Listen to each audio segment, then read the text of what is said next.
चलिए next news को discuss करते हैं। तो अगला समाचार है, सेंटर नोटिफाइज सीएए रूल्स। मतलब ये कि सेंट्रल गवर्नमेंट ने सिटीजनशिप अमेंडमेंट एक्ट जिन रूल्स के तहत में लागू होगा या जिन रूल्स की मदद से सिटीजनशिप अमेंडमेंट एक्ट के तहत में नागरिकता दी जाएगी, उन रूल्स को या फिर उन नियमों को फाइनली उन्होंने नोटिफाई कर दिया है। एंड उनकी मदद से अल्टीमेटली अब जो आपका सिटीजनशिप अमेंडमेंट एक्ट 2019 है उसको अमेंड किया जाएगा। जैसा कि अब थोड़ा सा जिन लोगों को नहीं पता है मैं उनको बता देता हूं कि देखिए होता क्या है। सेंटर के लेवल पर अगर हम लोग बातचीत करें तो पार्लियामेंट या फिर आपकी संसद एक कानून बनाती है। अब कानून बन जाने के बाद में उसको लागू कराने की जिम्मेदारी सरकार की होती है।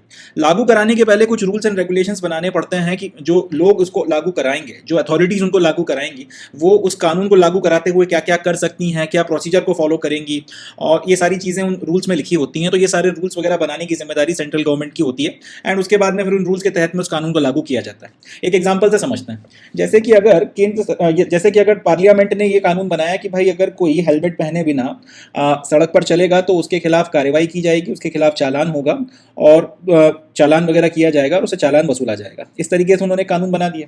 अब इस कानून को लागू करवाना है केंद्र सरकार को। केंद्र सरकार में ये तो होगा नहीं कि मोदी जी जाकर सड़क पे खड़े हो जाएंगे और एक एक को जो है पकड़ पकड़ के हड़काएंगे, ऐसा तो होगा नहीं।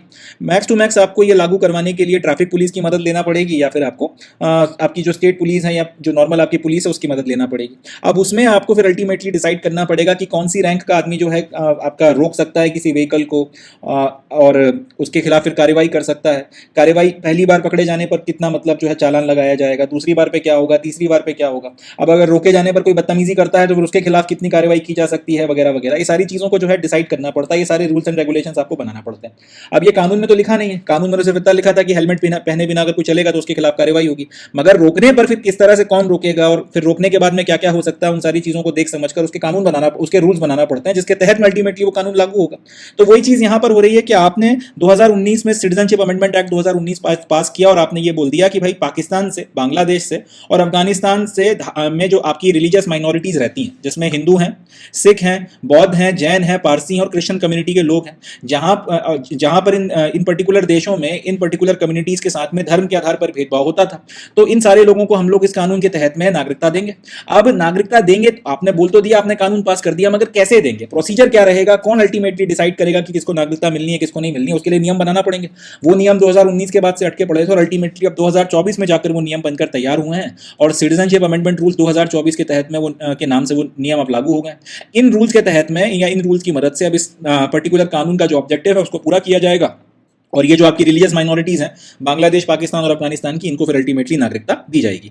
तो याद रखिएगा, कानून जो है वो चाहे सेंट्रल के लेवल पर पार्लियामेंट बनाए, चाहे स्टेट के लेवल पर स्टेट लेजिस्लेटिव असेंबली बनाए, इंप्लीमेंट उसको वहाँ की सरकार ही करवाती है। सेंट्रल के लेवल पर आपकी सेंट्रल गवर्नमेंट इंप्लीमेंट कराएगी, स्टेट के लेवल पर स्टेट गवर्नमेंट इंप्लीमेंट कराएगी। मगर इंप्लीमेंट कराने के लिए किस तरह से इंप्लीमेंटेशन होगा, स्टेट की मशीनरी और रिसोर्सेज उसमें किस तरह से लगेंगे, वो सारी चीज़ें डिसाइड करने का पावर सरकार के पास में होता है। और ब्यूरोक्रेसी बैठकर फिर उसके ब्यूरोक्रेसी कह सकते हैं, एग्जीक्यूटिव कह सकते हैं, ये लोग बैठकर अल्टीमेटली फिर उसके नियम बनाते हैं और नियमों के तहत में फिर उसको लागू करवाया जाता है। वही बात इस पर्टिकुलर कानून के साथ में भी हो रही है। तो यहां पर यह बोला गया है, नियमों के तहत में या फिर इन पर्टिकुलर रूल्स के तहत में यह कहा गया है कि जितने भी आपके माइग्रेंट्स हैं, चाहे बांग्लादेश से आए हो, चाहे पाकिस्तान से आए हो, चाहे अफगानिस्तान से आए हो, इनमें से ये किसी भी कम्युनिटी के कोई भी माइग्रेंट्स वगैरह हैं, इनके पास में कुछ डॉक्यूमेंट्स होने चाहिए। या तो इनके पास में उन पर्टिकुलर देशों में इनको इशू किया गया गवर्नमेंट अथॉरिटी का कोई बर्थ सर्टिफिकेट हो, या टेनेसी का कोई रिकॉर्ड हो, यानी मतलब ये कि इनका खुद का कोई मकान वगैरह था उसका कोई रिकॉर्ड हो, या फिर किसी के यहाँ अगर किराए पर रहते थे उस तरीके से कोई रिकॉर्ड हो। इनके खुद के कुछ आइडेंटिटी पेपर्स होंगे, बर्थ सर्टिफिकेट हो गया, 10वीं 12वीं की मार्कशीट हो गई, कुछ ड्राइविंग लाइसेंस हो गया, कुछ ना कुछ आपके आइडेंटिटी पेपर्स होंगे, कुछ आपके शायद एजुकेशनल सर्टिफिकेट्स वगैरह भी होंगे अगर आदमी पढ़ा लिखा है। इनमें से कुछ भी अगर डॉक्यूमेंट्स आपके पास में मौजूद हैं तो फिर आप गवर्नमेंट अथॉरिटी को हम सबमिट कर दीजिए। यहाँ पर ये 3 देशों की गवर्नमेंट अथॉरिटीज ने अगर इसमें से कोई भी डॉक्यूमेंट आपको दिया हो तो फिर यहाँ की आपकी जो भी कंसर्न गवर्नमेंट अथॉरिटीज हैं इनको आप डॉक्यूमेंट सबमिट कर दीजिए। अब अगर लेट से आपके पास इनमें से कोई डॉक्यूमेंट है तो अच्छी बात है और आप सबमिट कर देंगे, फिर फर्दर उसके ऊपर कार्रवाई होगी। अगर डॉक्यूमेंट नहीं है तो उसकी भी व्यवस्था यह है कि यहाँ पर आने के बाद में जब आप रह रहे हैं तो यहाँ पर रहते वक्त में जिस भी कम्युनिटी से आप बिलोंग करते हो उस पर्टिकुलर कम्युनिटी के किसी ना किसी संगत के साथ में आपका उठना बैठना होगा। तो लोकली जहाँ पे कहीं पे भी आप रह रहे हो, जैसे कि आप पाकिस्तान से भागकर आए और आप बंगाल में लेट से आकर सेटल हो गए, या फिर अगर आप पाकिस्तान से भागकर आए और आप लेट से राजस्थान में आकर सेटल हो गए, या फिर बांग्लादेश से भागकर आए और बंगाल में आकर सेटल हो गए।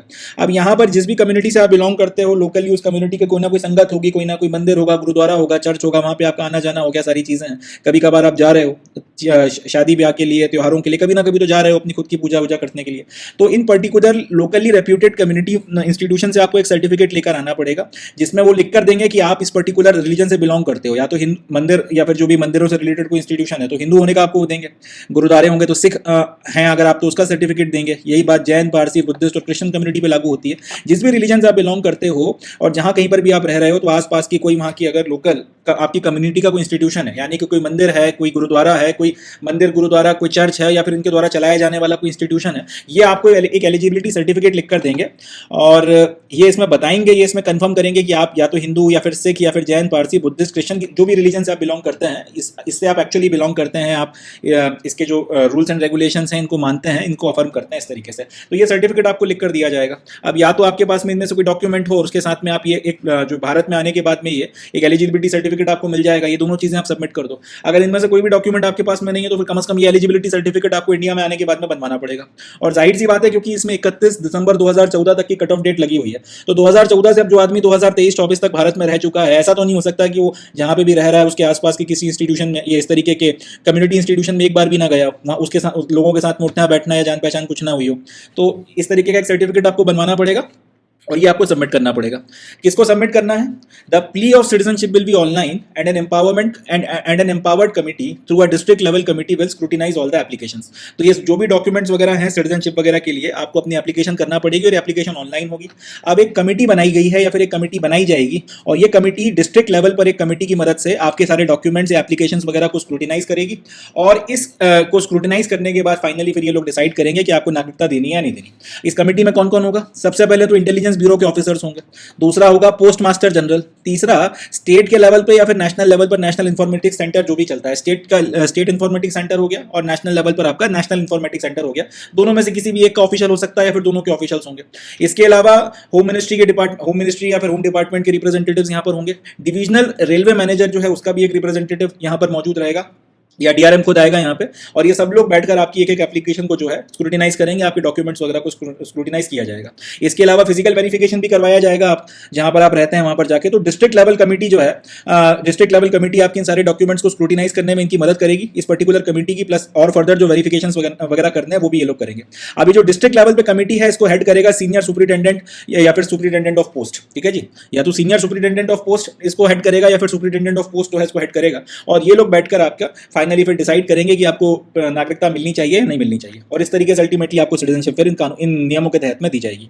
तो याद रखना है क्या कहानी है। सबसे पहले तो आपके पास इनमें से कोई भी एक सर्टिफिकेट होना चाहिए जिस भी देश से आप भाग कर आए हो उसका, और इसको फिर आपने सबमिट करना है इस पर्टिकुलर कमेटी को, जिसमें intelligence bureau, post master general, state या national informatics centre and department of home and divisional railway manager, इन सबके रिप्रेजेंटेटिव्स होंगे। एप्लीकेशन आप ऑनलाइन लगाओगे और ये सब इसको बैठकर स्क्रूटिनाइज करेंगे। साथ में एक डिस्ट्रिक्ट लेवल की कमेटी होगी जिसकी मदद से जो है सारा का सारा काम किया जाएगा, प्लस फिजिकल वेरिफिकेशन वगैरह भी होगा। उस कमेटी को हेड करेगा या तो सीनियर सुपरिटेंडेंट या फिर superintendent of post and ultimately फिर सारा वेरिफिकेशन होने के बाद में डिसाइड होगा कि आपको नागरिकता मिलनी है कि नहीं मिलनी। अब डजंट मैटर कि आपके पास में इन सारे सर्टिफिकेट्स में से कोई भी एक चीज है या नहीं है, अगर है तो अच्छी बात है, नहीं भी है तो भी आपको एक एलिजिबिलिटी सर्टिफिकेट लेना पड़ेगा लोकली रेप्यूटेड कम्युनिटी इंस्टीट्यूशन से। जिस भी रिलीजन से आप बिलोंग करते हो सबके अपने अपने कुछ ना कुछ संगत या कम्युनिटी इंस्टीट्यूशन होते हैं, वो आपको सर्टिफिकेट लिख कर देंगे कि फलाने से फलाना आदमी फलाने फलाने रिलीजन को बिलोंग करता है, हम इस रिलीजन की कम्युनिटी की जो संगत है या कम्युनिटी इंस्टीट्यूशन है हम इसको सर्टिफाई कर दे रहे हैं और फलाने जगह पे हम लोग हैं, हमारा भैया कितना रेपुटेशन है, कितना इस तरीके की इज्जत है, इतने वक्त से हम लोग काम कर रहे हैं। ये दूसरी बात है कि सारे के सारे डॉक्यूमेंट्स को जो है स्टडी किया जाएगा और उसके बाद में फिर कमेटी डिसाइड करेगी। ये सब कुछ कर चुकने के बाद में भी आपका कोई ऐसा राइट नहीं कि आपको नागरिकता मिली जाएगी, मगर ये सब कुछ स्टडी करने के बाद में अगर सारी चीज़ों को सही पाया जाता है, कमेटी को लगता है कि हाँ कोई दिक्कत की बात नहीं है, तब आपको नागरिकता जरूर दी जाएगी। तो ये जो है नियम कानून है और इनके तहत में नागरिकता वगैरह प्रोवाइड की जा रही है। तो ये पूरा आपका प्रोसीजर है। इसमें से क्वेश्चंस वगैरह बनने के चांसेस हैं, तो अपने को याद रखना है सिटीजनशिप अमेंडमेंट एक्ट 2019 में नागरिकता के लिए फाइनली एक नियम कानून बना दिए गए हैं 2024 के, और ये रूल्स एंड रेगुलेशंस के तहत में ये डॉक्यूमेंट्स वगैरह, ये पर्टिकुलर सर्टिफिकेट इस पर्टिकुलर कमेटी के द्वारा किया जाने वाला स्क्रूटिनी और इसमें इनकी डिस्ट्रिक्ट लेवल पर हेल्प करने के लिए बनाई गई ये कमेटी, ये सब लोग मिलकर अल्टीमेटली डिसाइड करेंगे। एंड फाइनली अगर सब कुछ ठीक पाया जाता है तो फिर ये जो एम्पावर्ड कमेटी है जिसमें सारे के सारे लोग आते हैं, ये आपको नागरिकता देंगे और फाइनली आपको भारत का नागरिक, जो भी आपके मतलब मेरा कहने का मतलब जो भी भाग कर आए हुए रेफ्यूजीज हैं, रिलीजियसली परसिक्यूटेड माइनॉरिटीज हैं, उनको अल्टीमेटली फिर इस तरीके से भारत की नागरिकता दी जाएगी। So that's it from this news. अब बढ़ते हैं नेक्स्ट न्यूज़ की तरफ, देखते हैं इसे।